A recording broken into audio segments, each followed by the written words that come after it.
a reflexionar en la palabra del Señor. Vamos a seguir reflexionando acerca de la oración, qué es la oración.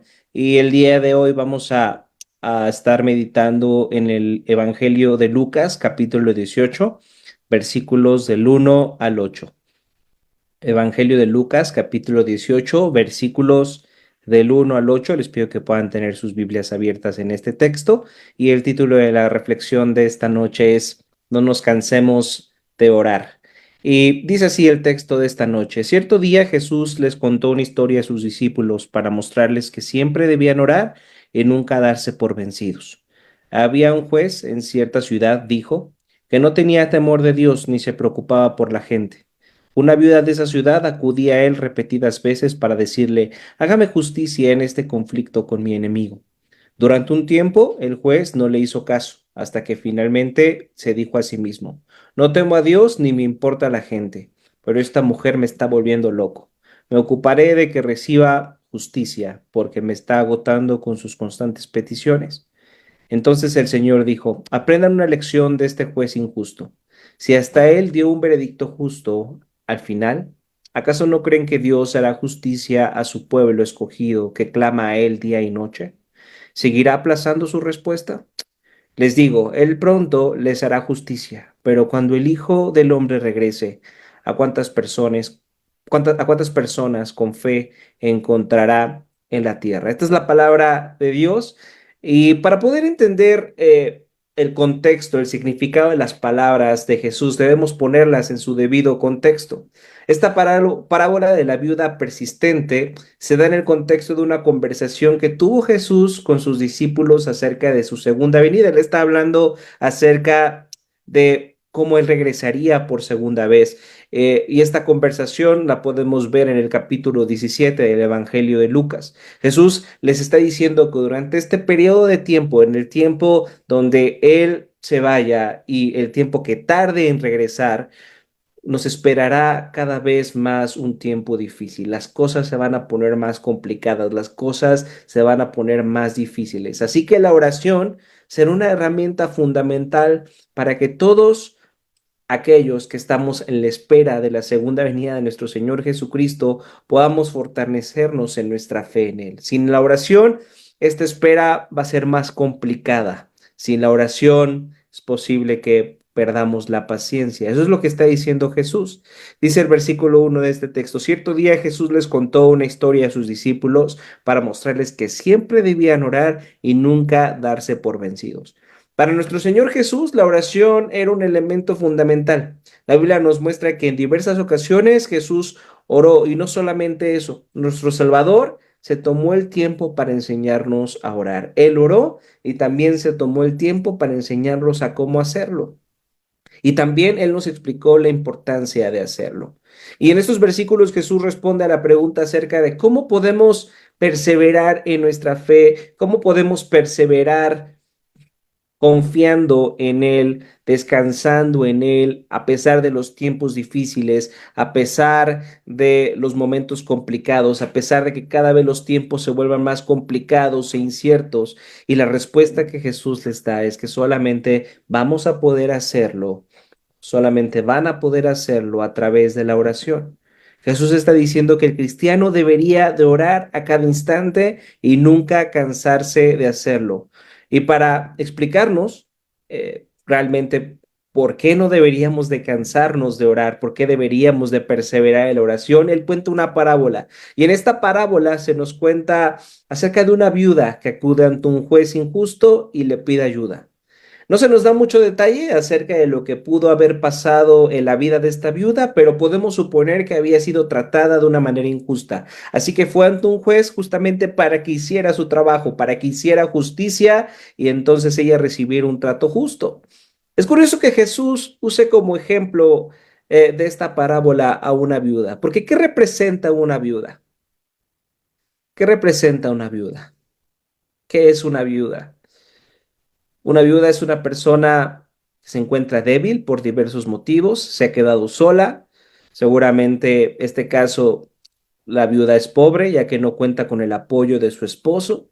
Así que esta viuda representa a alguien que lo ha perdido todo y lo único que le queda es ir ante este juez para que él le ayude. Este juez es su única fuente de ayuda. Esto nos muestra una primera característica de alguien que se acerca en oración a Dios. Para que tú y yo podamos acercarnos en oración a Dios, primero debemos entender que Él es nuestra única fuente verdadera de ayuda. Él es que Él es lo único que nos queda, que Él es el único que nos puede ayudar, que Él es realmente de quien dependemos y a quien realmente necesitamos. Eso es lo que tenemos que entender si tú y yo nos acercamos en oración a Dios. Nuestra actitud para acercarnos en oración a Dios debería de ser como la de actitud de esta viuda que entiende que no tiene nada que ofrecer y que ya no le queda nada más que confiar en ese juez, esperando que le haga justicia. El día de hoy para los cristianos la práctica de la oración es algo que hacemos de manera descuidada. ¿Están de acuerdo? Oramos si tenemos tiempo o si es necesario o si estamos en medio de un problema. Esas son las razones cuando tú y yo oramos. Pero si tú y yo no estamos pasando un tiempo complicado o si no necesitamos algo o si no estamos en medio de un problema, a veces pensamos que no tenemos tiempo para orar, que estamos muy ocupados. Y aunque decimos que nuestra confianza está en Dios, muchas veces olvidamos que dependemos completamente de Él. En lugar de poner diariamente nuestras vidas, nuestras decisiones, nuestros planes, nuestros miedos, nuestros proyectos delante de Dios en oración, en una oración diaria, preferimos confiar en las cosas que tenemos en este mundo. Preferimos confiar en nuestras capacidades, en nuestros logros, en nuestro dinero, en el apoyo que recibimos de nuestros seres queridos, en un diagnóstico médico. No nos acercamos con la actitud de una viuda que sabe que solamente depende de Dios, que solamente le queda Dios. Si en verdad lo entendiéramos, si en verdad tuviéramos esta actitud de esta viuda, tal vez la oración sería una práctica fundamental de nuestra vida diaria. La falta de oración, tenemos que entender esto, que la falta de oración es una demostración de la falta de confianza en Dios. Si tú no llevas una vida en oración, a pesar de que digas que eres cristiano, realmente tu falta de oración demuestra que tal vez tu confianza no está en Dios y por eso no consideras que la oración es algo tan importante y tan fundamental para tu vida. Debemos de preguntarnos eso cada cuando oramos. ¿Realmente oramos en la semana o el único tiempo que utilizamos para orar es el tiempo que oramos juntos los miércoles de oración o los domingos cuando estamos juntos en el servicio de adoración, o si realmente lo estamos haciendo diario? Tal vez solamente estemos recordando que necesitamos a Dios solamente algunos momentos específicos de la semana y no todos los días y no todo el tiempo. Entonces, esta viuda fue ante este juez injusto que decidió no hacerle caso, pero ella no se cansó de insistir, a tal grado que el juez se hartó de ella y decidió ocuparse de sus peticiones para que ya lo dejara tranquilo, para que ya lo dejara en paz. Entonces dice el versículo 6, entonces el Señor dijo, aprendan una lección de este juez injusto. Si hasta él dio un veredicto justo al final, ¿acaso no creen que Dios hará justicia a su pueblo escogido que clama a él día y noche? ¿Seguirá aplazando su respuesta? Debemos entender que el argumento de esta parábola no es que así como podemos hartar un juez humano injusto, existan posibilidades de que podamos hartar a Dios con nuestras peticiones a tal grado de que haga lo que nosotros queremos. Este texto no nos está invitando a insistir e insistir e insistir para que podamos manipular a Dios y Él haga lo que nosotros queremos. Eso no es el motivo, esa no es la motivación de este texto. Esto no es así porque en primera instancia Dios no se harta de nuestras peticiones. Él en verdad desea que nos acerquemos a Él en oración. Recuerden la invitación de Jesús que una vez le dijo a sus discípulos, no se cansen de orar, no dejen de orar, oren sin cesar. Dios no se cansa de nuestras peticiones. Él quiere que vayamos a Él con nuestras peticiones una y otra vez, pero no para que lo hartemos de una forma de decir, te voy a pedir esto para que hagas lo que yo quiero. No, esa no es la intención. Dios no se harta de nuestras peticiones, no vamos a lograr así las cosas. Entonces, ¿cuál es la principal idea de esta parábola? ¿De qué se trata esta parábola? ¿Por qué Jesús está contando esta historia de la viuda insistente? Fíjense, la idea principal es mostrarnos que el Dios en el que confiamos es muy diferente a este juez. El Dios en el que confiamos es muy diferente a este juez. Fíjense, Jesús nos cuenta algunas cosas acerca de este juez injusto. En el versículo 2 dice que no tenía temor de Dios ni se preocupaba por la gente. Y en el versículo 4 el mismo juez confirmó esto de sí mismo cuando dijo, no temo a Dios ni me importa la gente. Este juez primeramente no temía a Dios. Recuerden que cuando la Biblia habla acerca del temor de Dios, no habla acerca de un temor como el temor que siente un preso por su carcelero, por su guardia, que si lo cacha haciendo algo, entonces lo va a castigar. No, no está hablando de ese miedo, no está hablando de ese tipo de temor. Cuando la Biblia nos habla acerca de temer a Dios, se refiere a un temor reverente, que este temor reverente solamente surge cuando conocemos y sabemos lo que Él ha hecho por nosotros.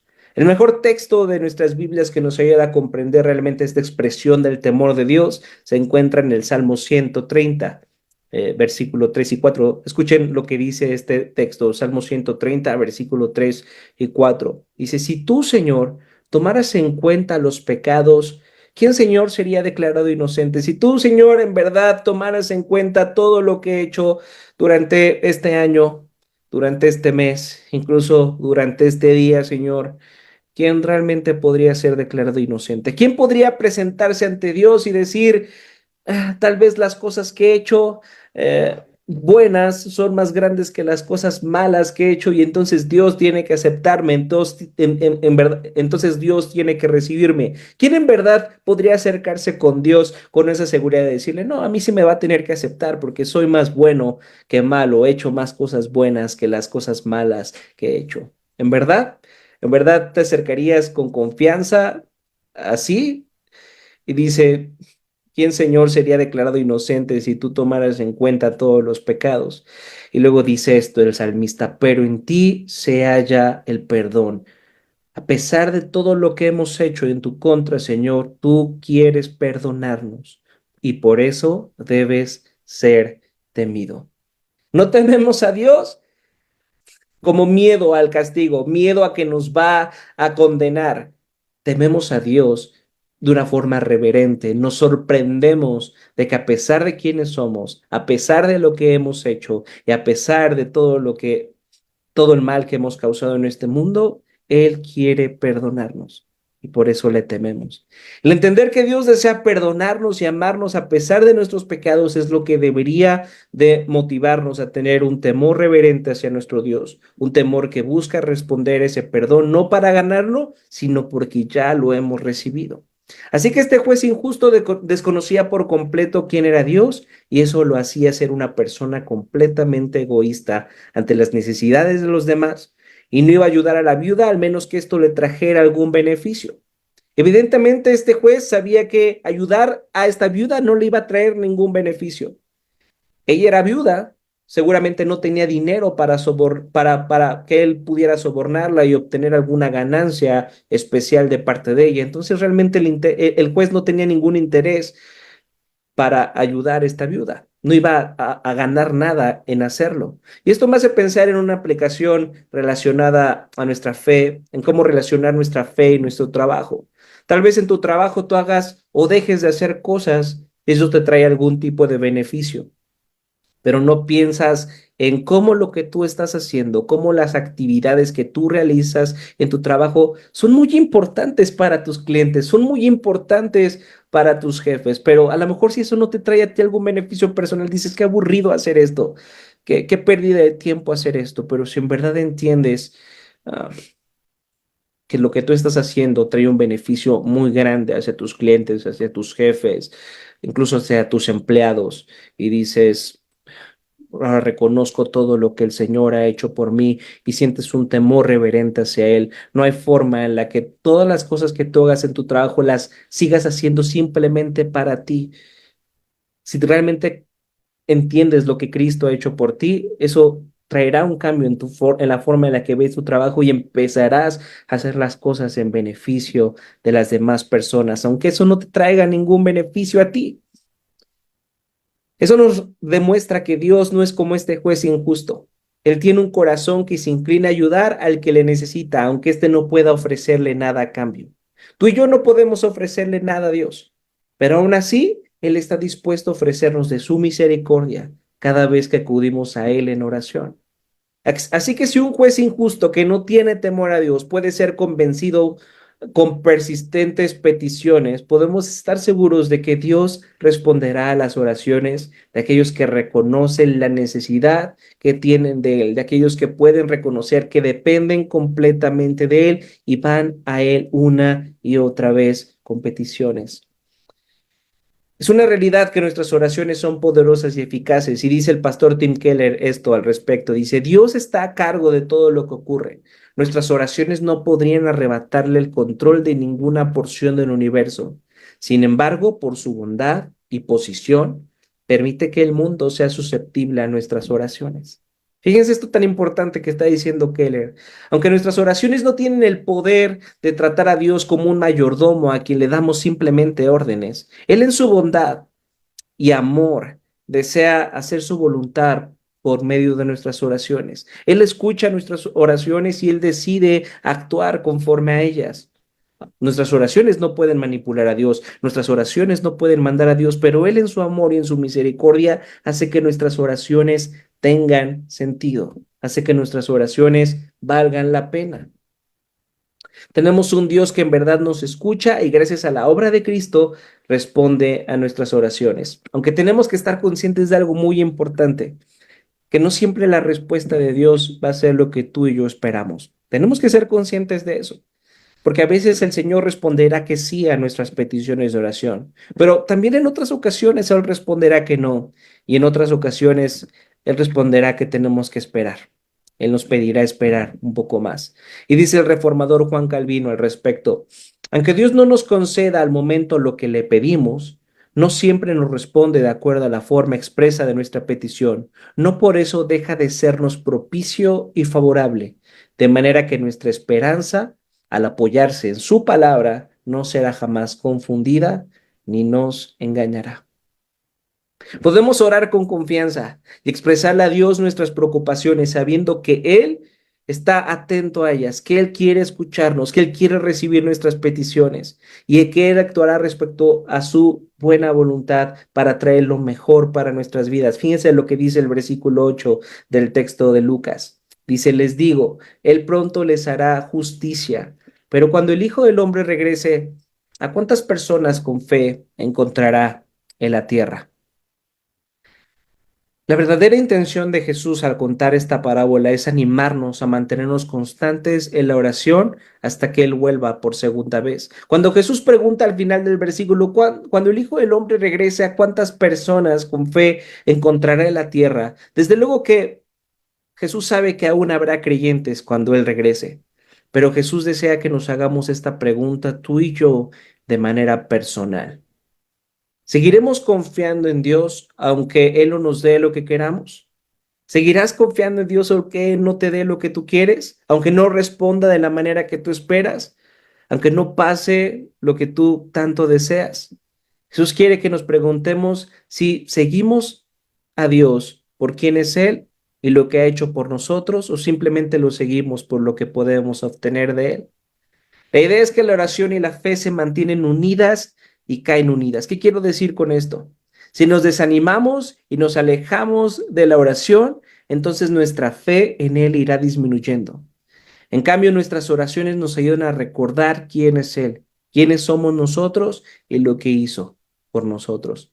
Y también nos ayuda a recordar cuán dependientes somos de Él. Muchas personas hemos orado a Dios para que un ser amado siguiera con vida o para que un ser amado sanara de alguna enfermedad y pese a ello esa persona murió o tal vez siga viviendo con esa enfermedad. Algunas peticiones que Dios rechaza son devastadoras, son dolorosas para nuestras vidas. Y después de una experiencia como esa, ¿cómo podemos mantener la confianza para volver a orar? ¿Cómo podemos creer de verdad que Dios nos oye y nos responde? Si Él nos niega tan desesperadas y sinceras peticiones. Tal vez te has preguntado eso. ¿Cómo puedo seguir orando si parece que Dios no me escucha? ¿Cómo puedo seguir orando si parece que esto que le estoy pidiendo no sirve para nada? Debemos entender esto. Hoy la mayoría de personas creen que Dios eh, está obligado a arreglar las cosas en nuestra vida, está obligado a arreglar nuestros problemas para nuestro beneficio, si vivimos una vida bastante correcta según nuestros propios estándares. Pero tenemos que entender esto. Los pecadores merecemos que nuestras oraciones no sean contestadas. Tú y yo no merecemos que nuestras oraciones sean contestadas. ¿Quién fue el único ser humano que pisó este mundo que merecía que sus peticiones fueran contestadas todo el tiempo? Porque él sí vivió una vida perfecta, en obediencia total, no viviendo una vida egoísta para sí mismo, sino en beneficio de los demás. ¿Quién fue la única persona que pudo vivir así en este mundo? Solo ha habido una persona que ha podido vivir de esta manera en este mundo, y ese es nuestro Señor Jesucristo. Él merecía que todas sus oraciones fueran contestadas por su vida perfecta, pero en Getsemaní, él oró: Padre, si es posible, pasa de mí esta copa, pero que no se haga mi voluntad, sino la tuya. Dios decidió responder con un no a la petición de su Hijo para que ahora nuestras peticiones, peticiones que provienen de personas imperfectas, de personas pecadoras, puedan ser escuchados por Dios y pueda Él hacer su voluntad a través de nuestras peticiones. La oración no contestada de Jesús nos recuerda que muchas veces cuando Dios decide responder no a nuestras peticiones es porque Él tiene un propósito mejor para nuestras vidas. El hecho de que le respondiera no a Jesús trajo la salvación para tu vida y para la mía. Trajo que Él pudiera perdonar nuestros pecados y el día de hoy podamos llamarle Padre y podamos acercarnos ante Él en oración, sabiendo que Él quiere lo mejor para nuestras vidas. ¿Cómo no vamos a estar seguros que Dios quiere lo mejor para nuestras vidas si Él estuvo dispuesto a entregar a su único Hijo por nosotros? Así que acercámonos esta noche en oración, confiando plenamente que Él escucha cada una de nuestras peticiones, que no se harta de escuchar nuestras peticiones, aunque las repitamos una y otra vez. Él quiere que vengamos a Él con nuestras peticiones. Él no se cansa de hacerlo porque Él nos ama y nos ha mostrado su amor al entregar a Cristo Jesús. Pero al mismo tiempo, podemos estar confiados en que sea cual sea la respuesta de nuestro Dios, su respuesta tendrá un propósito que viene, un propósito bueno que proviene de un Padre tan amoroso que estuvo dispuesto de entregar al Hijo perfecto para poder adoptar a hijos imperfectos como tú y yo.